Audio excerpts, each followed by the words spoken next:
नमस्कार मित्रांनो, ओशनिक इकॉनॉमिक्समध्ये आपलं स्वागत आहे. महाराष्ट्राची यशोगाथा आणखी एका विशेष भागामध्ये आज आपण महत्त्वपूर्ण अशा व्यक्तिमत्वाबद्दल बोलणार आहोत, ज्या व्यक्तीला भारतीय पक्षीशास्त्राचे जनक तसेच बर्डमॅन ऑफ इंडिया म्हणून ते विख्यात आहेत. आपण बोलत आहोत सलीम अली यांच्याबाबत. सलीम अली यांना आंतरराष्ट्रीय ख्यातीचे भारतीय पक्षीतज्ञ म्हणून संबोधले जाते. भारतीय उपखंडातील पक्ष्यांच्या निरीक्षणाखाली आलेल्या विविध अभ्यास मोहिमा, दुर्मिळ पक्ष्यांचे लावलेले शोध तसेच पक्ष्यांसंबंधी लिहिलेले अनेक ग्रंथ याकरिता सलीम अली हे जगविख्यात आहेत. त्यांचे कार्य पक्षी विज्ञानाच्या विकासातील महत्त्वाचा टप्पा हा समजला जातो. सलीम अली हे भारतीय पक्षीशास्त्रज्ञ म्हणून तसेच वन्यजीव संरक्षण आणि निसर्गवादी व्यक्तिमत्व होतं. डॉक्टर सलीम अली हे देशातील पहिले पक्षीशास्त्रज्ञ म्हणून त्यांची गणना केली जाते. त्यांनी संपूर्ण भारतभर पक्ष्यांचे पद्धतशीरपणे सर्वेक्षण केले आणि पक्ष्यांवर असंख्य लेख आणि पुस्तकेही लिहिली. डॉक्टर सलीम अली यांनी लिहिलेल्या पुस्तकांनी भारतातील पक्षी विज्ञानाच्या विकासामध्ये एक महत्त्वाची भूमिका तर बजावलीच, त्याचबरोबर त्यांच्या कामामुळे त्यांना बर्डमॅन म्हणून सुद्धा ओळखले जाते. त्यांच्या कार्यासाठी त्यांनी योगदानासाठी भारत सरकारने त्यांना 1976 मध्ये देशाचा दुसरा सर्वोच्च नागरी सन्मान म्हणजे पद्मविभूषण देऊन त्यांचा सन्मान केलेला दिसून आला. 1947 नंतर बॉम्बे नॅचरल हिस्ट्री सोसायटीचे ते सर्वात महत्त्वपूर्ण व्यक्ती म्हणून संबोधले गेले. भरतपूर पक्षी अभयारण्य या निमित्तानेच त्यांची महत्त्वाची भूमिकाही दिसून येते. सायलेंट व्हॅली नॅशनल पार्क नष्ट होण्यापासून वाचवण्यासाठी त्यांनी अगदी महत्त्वपूर्ण योगदान आपले दिलेले दिसून येतात. डॉक्टर सलीम अली यांनी आपले संपूर्ण आयुष्य पक्ष्यांसाठी समर्पित केलेले होते.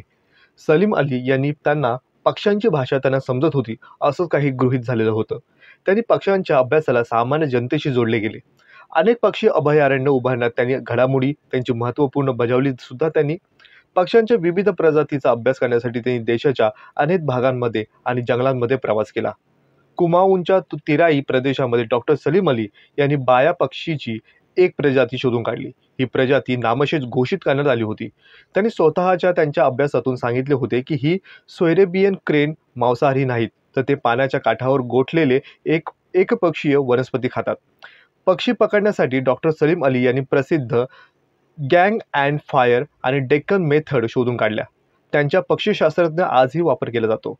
त्यांनी जर्मनीतील बर्लिन विद्यापीठामध्ये प्रसिद्ध जीवशास्त्रज्ञ असलेले एरविन स्ट्रेसमन यांच्या देखरेखीखाली काम सुद्धा केले. त्यानंतर 1930 मध्ये ते भारतात परतले. पक्ष्यांवर अधिक वेगाने काम त्यांनी सुरू केला.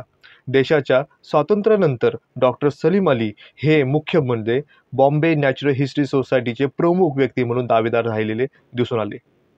1950 ते 1960च्या दशकामध्ये भरतपूरच्या केवलदेव घाना राष्ट्रीय उद्यान आणि केरळमधल्या सायलेंट व्हॅली या राष्ट्रीय उद्यानाचा प्रस्तावित असणाऱ्या प्रकल्पांना डॉक्टर सलीम अली यांनी ठामपणे विरोध केला होता. त्या काळामध्ये भारतामध्ये पर्यावरण ही संकल्पनाच नवी होती आणि विचारात घेतली जात नव्हती. मात्र प्रस्तावित प्रकल्पाच्या उभारणीच्या या ठिकठिकाणाच्या पर्यावरणाची हानी होणार असल्याचे त्यांनी दाखवून दिले होते. ताजमहल एकदा नष्ट झालं तर ते पुन्हा बांधता येईल, परंतु सायलेंट व्हॅली सारखे जंगल एकदा काही नष्ट झालं तर पुन्हा ते निर्माण करता येणारच नाही. या शब्दात तत्कालीन पंतप्रधान चरण सिंग यांनी त्यांची कान उघडणी केली होती. त्यांच्या या उद्गाराने पंतप्रधान संतप्त झाले होते. मात्र डॉक्टर सलीम अली हे त्यांच्या शास्त्रशुद्ध मांडणीमुळेच इंदिरा गांधी यांच्या नेतृत्वाखालच्या सरकारने हे प्रकल्प रद्द केले. इतकेच नाही तर त्यांना राष्ट्रीय उद्यानाचा दर्जा देऊन कायमचं संरक्षित सुद्धा केलं. हे महत्त्वपूर्ण कार्य हे डॉक्टर सलीम अली यांच्याद्वारे केलं गेलं होतं. सलीम अली यांचा जन्म 12 नोव्हेंबर 1896 रोजी मुंबईमध्ये मध्यमवर्गीय मुस्लिम कुटुंबामध्ये झाला. त्यांचे पूर्ण नाव सलीम मोइनुद्दीन अब्दुल अली असे होते. ते 1 वर्षाचे असताना त्यांच्या वडिलांचे आणि त्यानंतर 2 वर्षाचे असताना त्यांच्या आईंचंही निधन झालं. त्यांचे मामा अमीरुद्दीन तय्यबजी यांनी त्यांचा सांभाळ केला. ते 9 भावंडांमध्ये सर्वात धाकटे होते. सलीम अली यांनी 1913 मध्ये मुंबई विद्यापीठातून मॅट्रिकची परीक्षा उत्तीर्ण झाली. त्यानंतर त्यांनी सेंट झेवियर्स महाविद्यालयातून प्राणीविज्ञान विषयाची BA ऑनर ही पदवी संपादित केली. ही पदवी विद्यापीठाच्या पदवीच्या समकक्ष समजली जात नव्हती, त्यामुळे त्यांना भारतीय प्राणी वैज्ञानिक सर्वेक्षण संस्थेत नोकरी मिळू शकली नाही. त्यांनी बॉम्बे नॅचरल हिस्ट्री सोसायटीच्या मार्गदर्शक व्याख्याता या पदावर त्यांची नियुक्ती सुद्धा झाली होती. 2 वर्षांनी ते पुढील प्रगत अभ्यासासाठी जर्मनीला बर्लिन विद्यापीठामध्ये 1929 रोजी गेले. तेथे त्यांना प्रसिद्ध पक्षीतज्ञ एरविन स्ट्रेसमन यांचे त्यांना मार्गदर्शन सुद्धा मिळाले. तेथे सलीम अली यांना पक्ष्यांचे वर्गीकरण करणे, शरीर रचना शास्त्र त्यांना समजून घेण्याचा प्रयत्न त्यांनी केला. पक्ष्यांची कातडी काढणे, त्यात पेंडा भरून पुन्हा शिवणे, पक्ष्यांची मोजमाप घेणे याचा त्यांनी अभ्यास केला. 1931 साली ते भारतात परतले आणि बॉम्बे नॅचरल हिस्ट्री सोसायटीचे उपकार्यवाहक तसेच नंतर अध्यक्ष सुद्धा ते बनले. बॉम्बे नॅचरल हिस्ट्री सोसायटीच्या मदतीने सलीम अली यांनी हैदराबाद राज्य परीक्षण आणि त्रावणकोर, कोचीन पक्षी सर्वेक्षण, अफगाणिस्तान पक्षी सर्वेक्षण तसेच कैलास मानसरोवर पक्षी यात्रा अशा पक्षी अभ्यासाला मोहिमांना यशस्वीपणे त्यांनी पार पाडल्या. या मोहिमेमध्ये त्यांना अनेक लोकांची साथ मिळाली. तसेच या पक्षी निरीक्षण मोहिमेमध्ये सलीम अली यांनी लिहिलेले अहवाल आणि मार्गदर्शक समजले जातात. सलीम अलींच्या पक्षी अभ्यासाने त्यांना जागतिक स्तरावरचे शास्त्रज्ञ म्हणून त्यांना मान्यता मिळाली होती. हे जेवढे भारताला भूषावह होतं त्यानुसार काकणभर सुद्धा भारत अधिक सरस आहे हे त्यांनी भारताच्या मिळालेली निसर्ग संरक्षण आणि सुस्थापन चळवळीची देणगी म्हणून त्यांनी स्वीकारली. पर्यावरणाची जाणीव, पक्षी प्रेमात पडून पक्षी निरीक्षण करता करता त्यांनी निसर्ग अभ्यासाच्या दिशेने ही वाटचाल सुरू केली होती. त्यातूनच निसर्ग संरक्षण चळवळ जन्माला आलेली दिसून येते. माणूस आणि निसर्ग या सुसंवाद निर्माण करण्यासाठी आणि तो राखण्यासाठी ते शेवटपर्यंत क्रियाशील राहिले होते. सलीम अलींच्या ज्ञानाचा मोठेपणा हा होता की त्यामध्ये हस्तिदंती मनोऱ्यातलं नव्हतं. त्या ज्ञानाला कृतिशीलतेची जोडी होती. ही पृथ्वी, त्यांच्यावरचं पर्यावरण सजीवांना जगण्यालायक राखण्यासाठी लोकजागृती झाली पाहिजे याचं भान त्यांना होतं आणि त्यासाठी ते नेहमी प्रयत्नशील राहिले होते, अगदी त्यांच्या मृत्यूपर्यंत. पक्ष्यांवर प्रेम करताना भारत हा शेतीप्रधान देश आहे याची ही विसर त्यांनी कधीही पटता आलीच नाही. जंगले, शेती या संबंधात पक्ष्यांच्या वर्तनाचा अभ्यासही त्यांनी करताना मानवी जीवनामध्ये पक्ष्यांचे अर्थशास्त्रीय दृष्ट्या स्थान आहे हे ठरवताना सजीव साखळीतील एक घटक म्हणून पक्ष्यांना त्यांनी विचार केलेला दिसून आला. शेतकऱ्यांचे शेतीचे खरे शत्रू हे कीटक आहेत, पक्षी नव्हेत. कीटकांच्या 30,000 जाती आहेत. वनस्पतीचा प्रत्येक अवयव त्यांचे भक्ष्य आहेत. पक्षी कीटकाचे भक्षक आहेत. बाल्यावस्थेत तर पक्षी केवळ महासंहारक मृदुकाय कीटकावर जगत असतात. तेव्हा जंगल आणि शेती वाचवायची असेल तर पक्षी जगलेच पाहिजे असं त्यांचं स्पष्ट मत होतं. पशुपक्ष्यांकडे बघण्याचा पक्ष्यांविषयी त्यांचा दृष्टिकोन हा भाबडा भूतदयेचा नव्हता. निसर्गातील सजीव साखळीतील महत्त्वाचं आणि अटल असं घटक ते मानत होते. एखादी पक्षी जात ही नामशेष होण्याचं कारण हे पर्यावरणाच्या बिघाडात सापडतात. हे दुर्मिळ होत चाललेल्या ज्ञानमहर्षीच्या बाबतीचे हे तेच लागू पडतं. एखाद्या ध्येयासाठी तसेच एकांडेपणाची वाटचाल करणाऱ्या संशोधकाची समाजात ही संवेदनक्षम वातावरण असावं लागतं. समाजामध्ये टीका कागदासारखं असावं लागतं. पण तो संशोधक मानवी जीवनातील सर्वांगाने शोषला जातो, साक्ष होतो, पुतळा बनून राहतो, अलग राहत नाही. सलीम अलींचं थोरपण हेच की आपलं कार्यक्षेत्र घडत असताना समाजातलं त्यासाठी अनुकूल वातावरण बनणं आणि त्यांचं कार्य ते त्यांचं संशोधन हे पुढेही नेता आलं पाहिजे. आणि हे सारं करत असताना कोणाच्या तरी सहकार्याची खोळंबले नाही, हे श्रेयासाठी अडकलेले नाहीत, हेच त्यांचं मोठेपण दिसून येतो. सलीम अली यांची जिद्द, तळमळ आणि त्यांच्या कार्यावर करणारी निष्ठा, दूरदृष्टी या जाणवल्यानंतर मन थक्क होतं. सलीम अलीपासून प्रेरणा घेऊन त्यांच्या पावलावर पाऊल टाकून वाटचाल करणाऱ्यांची संख्या वाढली तर खऱ्या अर्थी सलीम अलींचे विचार या भूमिकेत रुजतील, अंकुरले जातील, फुलतील असं म्हणता येईल. तसं झालं नाही तर मात्र सलीम अलींचे विचार हे परदेशातून आयात करून नव्यानं समजून घ्यावे लागतील असेच म्हणता येईल. सलीम अलींचे मामा अमीरुद्दीन हे पट्टीचे शिकारी होते. राजवाडे, संस्थानिक, नवाब यांच्या जोडीने त्यांच्या शिकारी चालायच्या. मामांच्या त्यांच्या घरात शिकारीचे नाना हत्यारे होतं, अनेक बंदुका. सलीमनी मोठे भावंड पेन्सिल इतक्या सहजतेने बंदुकाही चालवत असे, लिहिलेल्या शिकारही खेळत असे. सलीमच्या मामाने त्यांच्या 10व्या वाढदिवसाच्या निमित्ताने डेजी शॉर्ट रिपीटर बंदूक म्हणून सलीमना भेट दिली होती. सलीमचा आदर्श म्हणजे त्यांचे मामाच होते. त्यांप्रमाणे आपण ही पट्टीचे आणि ख्यातकीर्तीचे शिकारी व्हावं अशी त्यांची बालपणे सलीम अली यांची महत्वाकांक्षा होती. तेव्हा बंदूक हाती येताच त्यांनी सरावाला सुरुवात सुद्धा केली. सलीमने पहिलं लक्ष बनवलं होतं ते चिमण्यांना. मामाच्या बंगल्याच्या लागूनच त्यांचा तबेला होता. त्यात त्यांची घोडागाडी असे. घोड्याच्या तबेल्यातून पडलेले दाणे खायला ते भरपूर वळणीकारांना चिमण्या येत असे. चिमण्यांचा मुक्काम तिथे कायमच असायचा. त्यामुळे सलीमची सरावाची उत्तम सोय झाली होती. लवकरच ते नेमबाज तरबेज सुद्धा झाले होते. सलीम अली यांना लहानपणी भेटवस्तू म्हणून मामाकडून मिळालेली छऱ्याची बंदूक ही कुतूहल निर्माण झालेली होती. बंदुकीने लहान पक्षी टिपायचं हा त्यांचा छंद जडला होता. असंच नेहमीप्रमाणे खेळता खेळता त्यांनी एक बरोबर नेम धरत तारेवर बसलेली एक चिमणी छऱ्याच्या बंदुकीने उडवली. चिमणी खाली पडली. सवयीप्रमाणे धावत धावत चिमणीपाशी सलीम अली गेले. ती नेहमीप्रमाणे चिमणी नव्हती. तिच्या गळ्यावर तांबूस पिवळसर असा पट्टा होता. त्याच्या मनावर हे कुतूहल दाटून आलं की चिमणीचा हा प्रकार नेमका कोणता. चिमणीला घेऊन ते मामाकडे गेले. मामा वाईल्ड लाईफ सोसायटी आणि बॉम्बे नॅचरल हिस्ट्री सोसायटीचे सदस्य होते. मामा आपल्या या भाच्याला घेऊन त्याचे कुतूहल अधिक ही तीव्रता वाढली होती आणि त्याचं समाधान देण्यासाठी सोसायटीच्या संचालकाकडे घेऊन गेले. तिथल्या संचालकाने या छोट्या दोस्ताला त्या पक्ष्यांबद्दल भरपूर माहिती दिली आणि भुसा भरलेली इतर अनेक पक्षी सुद्धा दाखविले. भिंतीवर जंगली प्राण्यांची मुंडकी लावली ठेवली होती. काचेच्या कपाटातून शंख, शिंपले, पक्ष्यांची अंडी नीट बंदिस्त केलेली होती. त्यांची नजर नवलाईनं सारे टिपत होती. शिपाई आतून बाहेर आला आणि सलीमला घेऊन मिलॉर्ड साहेबांकडे हजरत्यानी केले. त्यांनी त्यांच्या हातातलं पुडकं उघडलं आणि पक्षी उलटसुलट करून पाहिलं आणि ते म्हणाले, अरे हा तर पीतकंठी चिमणा. त्या दिवशी मिलॉर्ड अधिकाऱ्याने त्यांना अलिबाबाच्या गुहेतून फिरवलं होतं. पक्षीसृष्टीचं दार उघडून दिलं होतं. अनेक जातीच्या चिमण्या, नाना पक्षी, नमुने चित्र, छायाचित्र, अंडी या सर्व गोष्टी बघून तो पूर्ण नजर त्याची थुई नाचत होती. मिलॉर्ड अधिकारी खणामागून एक खण उघडत होते आणि सलीम अली हे सर्व पाहत होते. मुख्य म्हणजे हे सारे भारतीय पक्षी होते आणि विस्फाटलेल्या नजरेनं सलीम अली सर्व हे पाहत बसले होते. त्यांचं मन हे एक नव्या युगाची चाहूल लागली होती असंच पाहत होते. मग मिलॉर्ड साहेबांनी त्यांना 2 पुस्तकं वाचायला दिली. कॉमन बर्ड्स ऑफ बॉम्बे आणि अ नॅचरलिस्ट ऑन प्राऊल या पुस्तकाने सलीम अलींची उत्सुकता वाढवलीच, पण त्याचबरोबर एक पट्टीचे शिकारी होण्याबरोबरच न होता आता पक्षीशास्त्रज्ञ होण्याची इच्छा त्यांच्या मनामध्ये तग धरू लागली होती. त्या दिवशी टिपलेल्या चिमण्यांमध्ये त्यांना एक वेगळी चिमणी सापडली आणि त्याचे कुतूहल म्हणून त्यांच्या आयुष्याला एक नवी कलाटणी मिळाली आणि हीच त्या पक्षीप्रेमाची आयुष्याला झालेली सुरुवात म्हणून मानली जाते. तो एक क्षण होता ज्यानं त्यांचं अख्खं आयुष्यच बदलून टाकलं होतं. त्यांना पक्ष्यांचा नादच लागला होता, इतका की त्यांनी आपलं संपूर्ण आयुष्य पक्ष्यांसाठी वाहिलं होतं.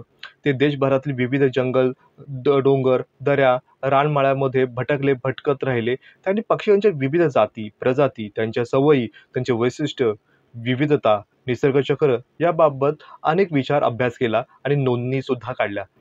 तसेच हळूहळू आपलं अख्खं आयुष्य पक्ष्यांसाठी वाहून त्यांनी घेतलं. अर्थात हे सगळं अगदी सोपं नव्हतं. एखाद्या गोष्टीसाठी तहानभूक हरपून स्वतःला पूर्ण वेळ वाहून घेणं म्हणजे एक तपस्याच मानली जाते. अनेक संकटावर मात करत त्यांनी अशा छंदाला जवळजवळ एक मोठी परंपराच बनवली होती. संपूर्ण देशाला पक्ष्यांविषयी वैज्ञानिक दृष्टिकोनही दिला. सलीम अली पक्ष्यांच्या मागावर आता निघाला होता. त्याच्या जीवनाविषयी त्याला जणू काही नवी विश्वच खुले झाले होते आणि एक विलक्षण उत्सुकता त्याला आता लागली होती. जमेल तिथून माहिती मिळू लागला होता. नोंदणी ठेवू लागले होते. त्यांच्या चिमण्या पाराधीन त्यांना एक वेगळंच विश्वात नेलं होतं. त्यांच्या वाचनातही आता निसर्ग, इतिहास आणि खास करून पक्षी जगत हे विषय येऊ लागले होते. शालेय जीवनामध्ये सलीम अली यांना फारसा काही चमक दिसली नाही. गणिताबाबत ते नेहमीच चिंताजनक असत. 4थी इयत्तेमध्ये असताना मात्र ते उत्तम वर्तनाबद्दल पारितोषिक त्यांना मिळालं होतं. एक पुस्तक, ते म्हणजे अवर ॲनिमल फ्रेंड्स. या सगळ्या खटाटोपातून त्यांनी पक्ष्यांच्या जवळजवळ 1200 प्रजाती आणि 2100 उपजातींचा चित्रांसह शास्त्रशुद्ध पद्धतीने मार्गदर्शन करणारा असा ग्रंथच लिहिला होता. हा अभ्यास म्हणजे केवळ चिवकाऊंचा खेळ नव्हता. यामागे त्यांनी निसर्ग संवर्धनासाठी मोठा लढा सुद्धा दिला होता. ताजमहल नष्ट झाला तर पुन्हा बांधता येईल, पण सायलेंट व्हॅलीसारखं जंगल संपल्यास पुन्हा उभारता येणार नाही, अशी त्यांची ठाम भूमिका सुद्धा होती. प्रसंगी सरकारविरुद्ध कठोर भूमिका आणि यंत्रणेविरुद्ध थेट लढाई त्यांनी दिला. पक्षी निरीक्षण मग तरुण बंडखोर पर्यावरणवादी असे अनेक एव्हाना अभ्यासक म्हणून ओळखले जाऊ लागले होते. संपूर्ण जग त्यांच्याकडे आदरानं बघू लागलं होतं. पक्षी म्हटलं की त्यांचं नाव जणू समानार्थी असावं इतकं एकरूप त्यांचं झालं होतं. भारत सरकारच्या पद्मविभूषण नंतर ब्रिटन, हॉलंड सरकारनेही त्यांना त्यांच्या नावाचा गौरव केलेला दिसून आला. हे नाव म्हणजे सलीम मोइजुद्दीन अब्दुल अली, अर्थातच ज्येष्ठ पक्षी निरीक्षक, अभ्यासक, पर्यावरणतज्ज्ञ सलीम अली होय.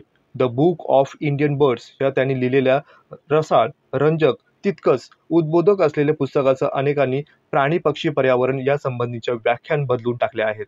पक्षी निरीक्षण त्यांचा अभ्यास, अर्थातच ऑर्निथॉलॉजी या विज्ञान शाखेला भारतात ही मानाचं स्थान त्यांनी मिळवून दिलं होतं.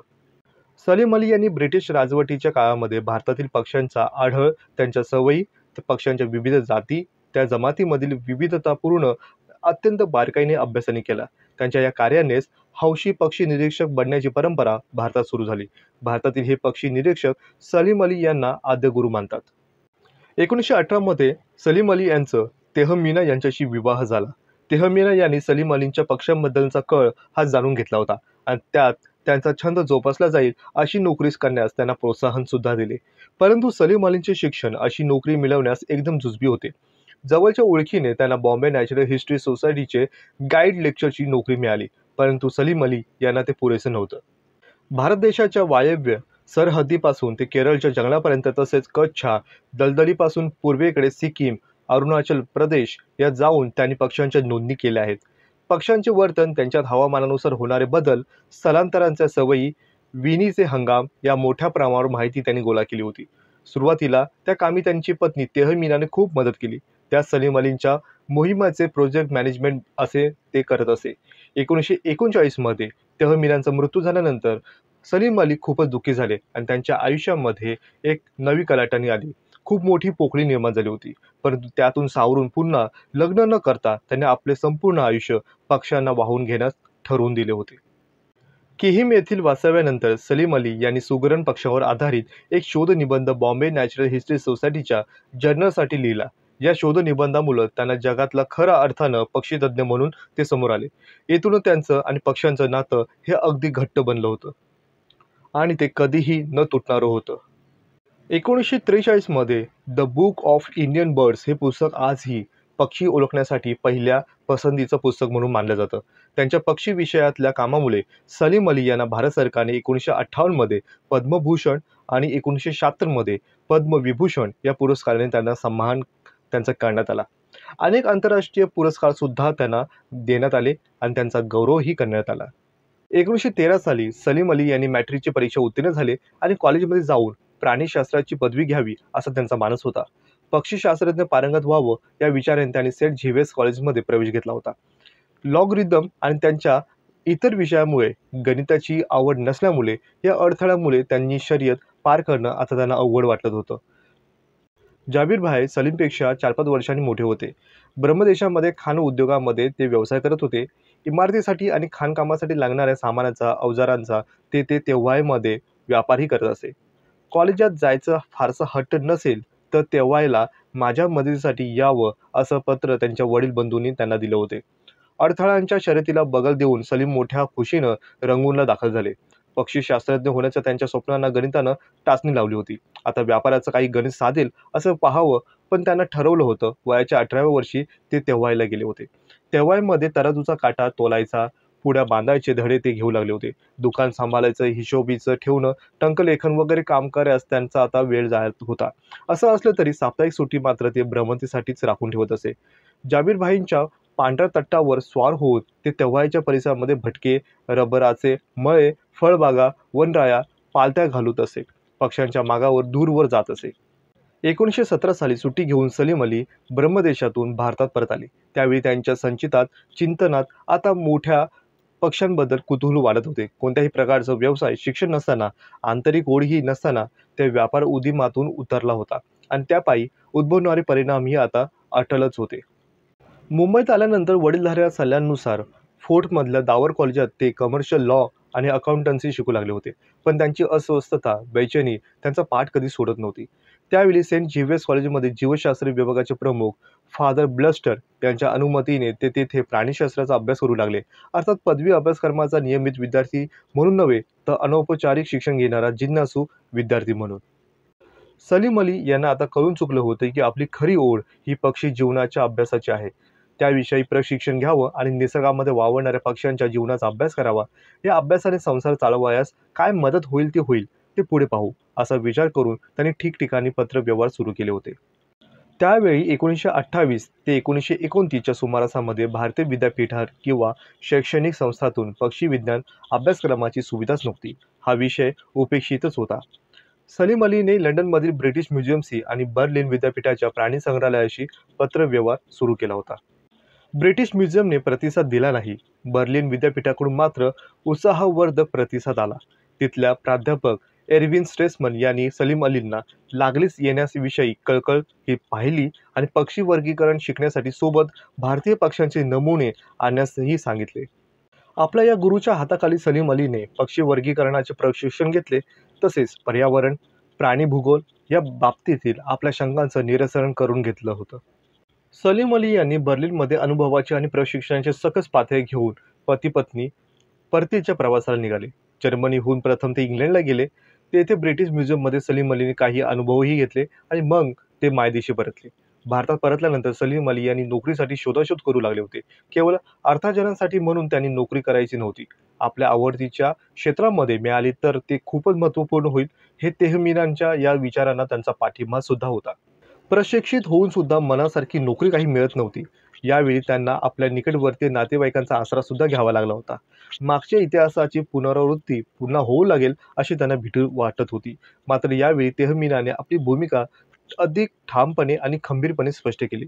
सलीम अलीने आपल्या मनाविरुद्ध कोणतीही नोकरी करू नये, त्याचबरोबर त्यापेक्षा त्यांनी स्वतंत्रपणे पक्षी अभ्यास चालू ठेवावा, असं त्यांनी आपलं मत त्यांच्या पत्नीने व्यक्त केलं. तेहमिनांच्या माहेरून लतीफ कुटुंबियांकडून आर्थिक मदत मिळत होती, पण हे खरे असले तरीही उपजीविकेचे कोणतेही साधन हाताशी नसताना मुंबईत आपला काही निभाव लागणार नाही असे सलीम अली यांना वाटत होते. शेवटी त्यांनी मुंबई सोडून अलिबाग जवळच्या किहीमला जाण्याचा निर्णय घेतला. 1930 साली सलीम अली आणि त्यांची पत्नी तेहमिना हे किहीम अलिबाग येथे वास्तव्यास आले. किहीमला आल्यानंतर सलीम अलींना सारा वेळ पक्ष्यांचा मागोवा घेण्यामध्ये त्यांचा दिवस जात असे. किहीमच्या किनाऱ्यावर झाडांवर बाया सुगरण पक्ष्यांच्या घरटी विणण्याचा मोसम सुरू होता. सलीम अलींचे लक्ष तिकडे गेले आणि त्या विणवस्तीवर त्यांचा सारा वेळ हा जात होता. मात्र यावेळी नुसत्या निरीक्षण नोंदी न ठेवता तिथल्या जीवन नाट्याची छायाचित्रण सुद्धा घ्यायची असं त्यांनी ठरवले होते. शिकारीच्या हौशीपायी प्राणी पक्ष्यांना टिपण्यासाठी सलीम अलींच्या हाती बालपणी बंदूक आली होती. आता त्या बंदुकीच्या जोडीला म्हणजेच त्या बंदुकीच्या जागी दुर्बीण आणि कॅमेरा आला होता. सलीम अली यांनी केलेले पक्षी सर्वेक्षणाचे अहवाल वैशिष्ट्यपूर्ण आणि महत्त्वपूर्ण ठरले. आजवर विचारात न घेतलेल्या पर्यावरण, परिसंस्था, भौगोलिक घटकांचा विचारही यात समावेश होतो. भारतासारख्या कृषीप्रधान देशामध्ये पक्ष्यांच्या परिस्थितीचा दृष्टीने अभ्यास करण्यावर त्यांनी भर दिला होता. बंगळुरूहून प्रसिद्ध होणाऱ्या करंट सायन्स या नियतकालिकामध्ये तसेच 1963 साली इकॉनॉमिक ऑर्थोलॉजी इन इंडिया या शोध निबंधातून त्यांनी पक्षी अभ्यासाचे शेती आणि जंगलाच्या संदर्भामध्ये महत्त्व पटवून दिले. देशातील अन्नधान्य वाढवण्यासाठी मोहिमेमध्ये पक्ष्यांच्या अस्तित्वाचा, त्यांच्या खाद्य सवयींचा विचार व्हायला हवा असा त्यांचा आग्रह होता. त्यांच्या या आग्रहामुळेच जाणीवपूर्वक प्रयत्नातूनच नंतरच्या काळामध्ये अनेक भारतीय कृषी विद्यापीठांनी अभ्यासक्रमामध्ये अनेक उपक्रम हे सादर केले आणि याचा आद्य तज्ज्ञ म्हणून सलीम अली यांचा महत्त्वपूर्ण वाटा राहिलेला आहे. पक्षी स्थलांतरांचा त्यांचा अभ्यास हा एवढा गाढा होता की जागतिक आरोग्य संघटना म्हणजे WHO या पक्ष्यांच्या स्थलांतरांच्या बाबतीत प्रश्नांची उकल करण्यासाठी सलीम अलींची पाचारण करत असे. त्यांचे पक्षीप्रेम, प्राणीमात्रांविषयी असलेली आस्था केवळ भाबड्या भूतदेह पोटी नव्हतीच, मात्र निरनिराळ्या प्रकल्प उभारणीसाठी जंगलतोड मोठ्या प्रमाणात होऊ लागल्याने परिसंस्था नष्ट होऊ लागल्या आहेत आणि अनेक पक्षी जाती हे नामशेष होऊ लागल्या असल्या कारणाने त्यांना अतिशय दुःख होत असे. नुसते कायदे करून काही होणार नाही, जनजागृती होणं हे तितकंच महत्त्वपूर्ण आहे आणि याचा त्यांनी आग्रह सुद्धा धरला. भारतीय पक्षीशास्त्राचा अभ्यास खंडित होऊ न देता तो पुढे चालू ठेवण्याची, त्याची प्रतिष्ठा वाढवण्याची आणि त्याला लोकमान्यता, लोकप्रियता मिळवून देण्याची कामगिरी सलीम अली यांनी निष्ठापूर्वक पार पाडली होती. पक्षीशास्त्रामध्ये सतत नवीन भर टाकली पाहिजे. त्याचे प्रेरणामुळे, प्रोत्साहनामुळे भारतातील ठिकठिकाणी निसर्ग अभ्यास मंडळे, पक्षी निरीक्षण मंडळे, वृक्षमित्र संघटना उभ्या केल्या पाहिजेत. सायलेंट व्हॅलीसारख्या संघटना पुन्हा घडू नयेत आणि यावर नियंत्रण असावे, लोकमताचा दबाव असावा, शास्त्रीय ज्ञानाचा अंकुश असावा. या दृष्टीने कायमस्वरूपीची एखादी योजना असावी. यासाठी त्यांनी केंद्र सरकारकडे पर्यावरण खाते निर्माण करावे असा आग्रहही धरला होता. इंदिरा गांधी यांनी सकारात्मक प्रतिसाद देऊन वन आणि पर्यावरण खात्याची निर्मिती 1981 साली केली होती. 1947 साली बॉम्बे नॅचरल हिस्ट्री सोसायटीची संपूर्ण धुरा आपल्या खांद्यावर घेतल्यानंतर सलीम अली यांनी सोसायटीचे अविभाज्य ते घटकच बनले होते.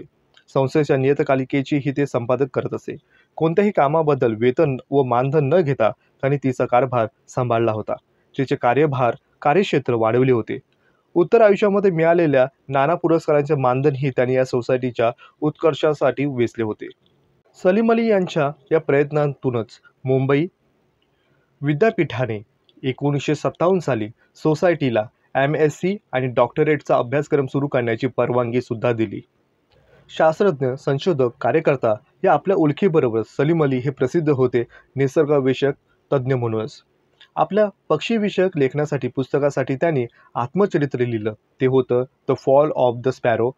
हे 1985 साली प्रकाशित झालं आणि ते लोकप्रिय सुद्धा झालं. परंतु त्यापूर्वी त्यांनी अनेक पुस्तके सुद्धा लिहिली होती.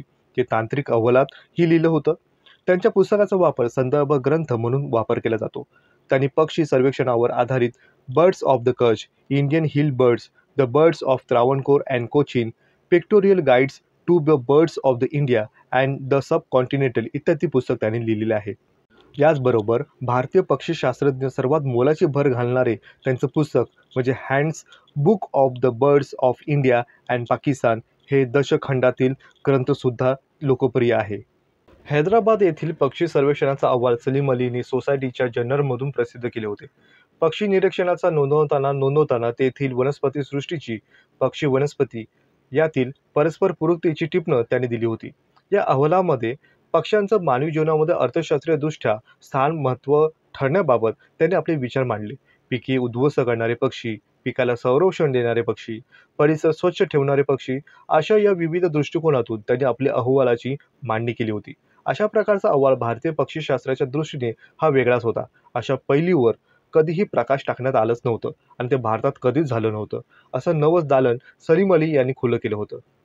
बंगलोरहून प्रसिद्ध होणाऱ्या करंट सायन्स या नियतकालिकेचे 1963 सालच्या अंकामध्ये इकॉनॉमिक्स ऑर्निथोलॉजी इन इंडिया हा लेख त्यांनी लिहिला आणि त्यात त्यांनी असं लिहून दिलं होतं की एक वेळ माणसाअभावी पक्षी जगू शकतील, पण पक्ष्यांअभावी माणूस जगणार नाही.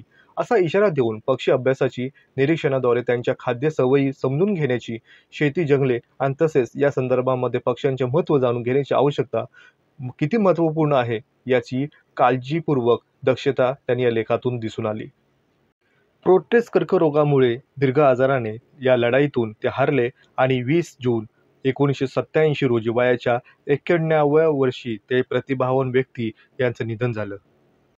डॉक्टर सलीम अली यांना भारतात bird study and research centre स्थापन करायचे होते. त्यासाठी त्यांनी महत्त्वपूर्ण कार्य आणि नैसर्गिक विज्ञान या पक्षी विज्ञान क्षेत्रातील महत्त्वपूर्ण योगदान लक्षात घेऊनच बॉम्बे नॅचरल हिस्ट्री सोसायटी आणि पर्यावरण आणि वन मंत्रालय यांची इनाईकट्टी नावाच्या ठिकाणी Salim Ali centre for the ornithology and natural history स्थापन करण्यात त्यांनी आपलं महत्त्वपूर्ण योगदान दिलं. 1984 साली औरंगाबाद येथे झालेल्या पक्षी मित्र संमेलनाचे ते प्रमुख पाहुणे सुद्धा होते. तसेच त्यांचे राज्यसभेचे सदस्य म्हणून त्यांची नियुक्ती 1985 साली सुद्धा करण्यात आली होती. पक्ष्यांच्या सानिध्यात हा त्यांच्यावरील दूरदर्शनवर लघुपट हा 1983 साली काढण्यात आला होता. तामिळनाडू राज्यामध्ये कोईमतूर येथे त्यांच्या नावाचे the Salim Ali centre for the ornithology and natural history ही संस्था ही स्थापन करण्यात आली होती. गोवा राज्यामध्ये चोडण बेटाजवळ डॉक्टर सलीम अली पक्षी अभयारण्य तसेच पक्षी निरीक्षणाच्या आकर्षित करण्यासाठी महत्त्वपूर्ण भूमिका राज्यांनीही घेतलेली दिसून येते. सलीम अली यांना त्यांच्या मृत्यूबद्दल विचार करायला फारसं फुरसत नव्हती. तो यायचा तेव्हा येईल आणि तोवर आपलं काम करत राहायचं, हे आलं की जायचंच होतं. एवढा साधा सरळ विचार त्यांच्या मनावर ध्यानी होता. त्यामुळे त्यांच्या आयुष्यातला प्रत्येक दिवस हा कालचा पुढचा दिवस एक नवं पाऊल टाकत होता. साचले पण टाळणाऱ्या प्रवाही जीवनाचा आणि विचारांचा एक दस्तावेज त्यांनी आपल्या आयुष्यामध्ये घडून दिला होता. प्रसिद्ध विचारवंत बेंजामिन फ्रँकलिन म्हणतो की तुमच्या मृत्यूनंतर ह्या जगानं तुम्हाला विसरू नये असं तुम्हाला जर वाटत असेल तर वाचण्यासारखं काहीतरी तुम्हाला लिहावं लागेल किंवा तुमच्यावर काही लिहावं असे तुम्ही काहीतरी करून दाखवायला हवं. सलीम अली यांनी दोन्हीही करून दाखवलं होतं. अशा प्रकारे डॉक्टर सलीम अली यांनी आपल्या पुस्तकाच्या माध्यमातून, पर्यावरण विषयक स्वयंसेवी संस्थांच्या माध्यमातून आणि आपल्या मार्गदर्शनाखाली घडलेल्या शिष्यांना माध्यमातून दुर्मिळ प्राणी आणि पक्षी आणि एकूणच पर्यावरणाबाबत सामान्य नागरिकांमध्ये केलेले प्रबोधन हा भारतातल्या पर्यावरण संरक्षण चळवळीचा पाया म्हणून महत्त्वपूर्ण ठरतो. अर्थातच भारतातील आद्य पर्यावरणवाद्यांमध्ये डॉक्टर सलीम अली यांचं स्थान हे अढळ राहणार आहे. डॉक्टर सलीम अली यांनी आपल्या आयुष्याच्या अखेरीस असं म्हटलं होतं की मी आयुष्यभर पक्षी, प्राणी, निसर्ग हे वाचवण्याचा यथाशक्ती प्रयत्न केला. कोणतीही तडजोड न करता कर्तव्य आपलं नेहमी बजावत राहिलो.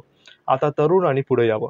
माझ्यावर कोणतीही काहीही प्रक्रिया किंवा माझ्या आयुष्यावर बोलण्यापेक्षा माझ्या कामाचा वारसा पुढे चालू ठेवावा ही माझी शेवटची ही माझी इच्छा आहे. 1976 साली त्यांना पक्षी विज्ञानासाठी अमेरिकेचे नोबल पारितोषिकेच्या तोडीचे J. Paul Getty wildlife conservation prize मिळाले.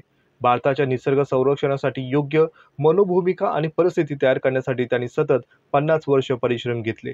या कार्याचा गौरव करण्यासाठी $50,000 पुरस्कार त्यांना बहाल करण्यात आला होता.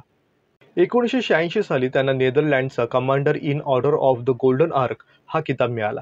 हा किताब प्रदान करण्याच्या संदर्भामध्ये समारंभ मुंबईच्या ताज हॉटेलमध्ये पार पडला. या समारंभाचं वैशिष्ट्य म्हणजे उपस्थितांना वॅडन सी बर्ड पॅराडाईज ही फिल्म दाखवण्यात आली होती. हे पाहताना वृद्ध सलीम अलींना विशेष आनंद झाला, कारण 35 वर्षापूर्वी नेदरलँडमधील हे स्थान पक्षी अभयारण्य म्हणून घोषित व्हावं यासाठी त्या शासनाला सलीम अलीसह अनेक त्यांच्या पक्षी तज्ज्ञांच्या सह्याचं विनंतीपत्र दिलं गेलं होतं आणि ते अभयारण्य आज पडद्यावर पाहताना ते सुखावले होते आणि त्याचा खूप त्यांना आनंद झाला होता. अशा प्रकारे सलीम अलींचा अभ्यास, त्यांचे कार्य, त्यांचं तज्ज्ञ वर्तुळापलीकडचं सामान्य लोकांपर्यंत पोचलं हे बराच काळ जावा लागला होता. मात्र त्यांनी सुरू केलेली निसर्ग संरक्षणाची चळवळ जनमानसामध्ये रुजू लागली होती, त्याची तग धरू लागली होती. हे चिन्ह त्यांना आता उत्तर आयुष्यामध्ये पाहावयास मिळाली, हे मोठं त्यांना कौतुक वाटतं. सुरुवातीच्या काळामध्ये अस्फुट आणि एकाकी वाटणारे त्यांचा बुलंद आवाज सतत 50-60 वर्षाच्या परिश्रमानंतर आता तो बलाढ्य होत गेल्याचा त्यांना पोचपावती मिळाली होती. आजच्या या भागातून आपण समजण्याचा प्रयत्न केला की भारतीय पक्षीशास्त्राचे जनक म्हणून सलीम अली यांचं नाव इतकं मोठं का आहे आणि त्यांना बर्ड मॅन ऑफ इंडिया म्हणून का विख्यात, त्यांनी आपलं कर्तृत्व कसं सिद्ध केलं, हेच यांचं जीवनक्रम, त्यांचं जीवनपट सांगण्याचा प्रयत्न या आजच्या माध्यमातून आपण केला. आजच्या भागामध्ये इतकंच. भेटूया पुढील भागामध्ये एका नवीन विषयासह, एका नवीन व्यक्तिमत्वाबद्दल जाणून घेण्यासाठी, समजून घेण्यासाठी. आपला हा विशेष भाग आज इथे संपवतो आहोत. पाहत रहा ओशनिक इकॉनॉमिक्स. धन्यवाद.